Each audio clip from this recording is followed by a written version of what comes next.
शेतकऱ्याचं शोषण आणि काळ्या बाजारात विकलं जाणारं आमचं राशन, शेतकऱ्यांच्या पोरांच्या तुटलेल्या पाट्याने हरवलेली पुस्तकं नांगरलेल्या शेतात। शेतकऱ्याचं जगणं दाखवा, रात्रंदिवस राबणं दाखवा आणि दाखवा कोहळ्या हातातील कोयते। लोकशाहीचं मरण दाखवा, शेतकऱ्याचं सरण दाखवा, कोरडा ठाक धरण दाखवा, भ्रष्टाचाराचं पुरण दाखवा, विजेचा लपंडाव दाखवा, विहिरीचं तळ दाखवा आणि कर्जाच्या बोजाऱ्यावरती शेतकऱ्याच्या पाठीवरती पडलेले वळ दाखवा।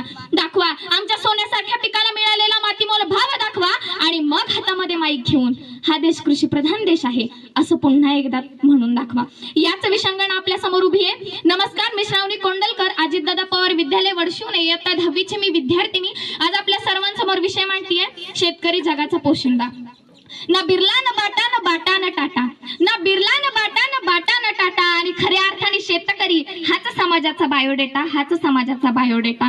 विषयाची सुरुवात करत असताना मला आठवतात ते जगद्गुरु तुकोबराय ज्यांनी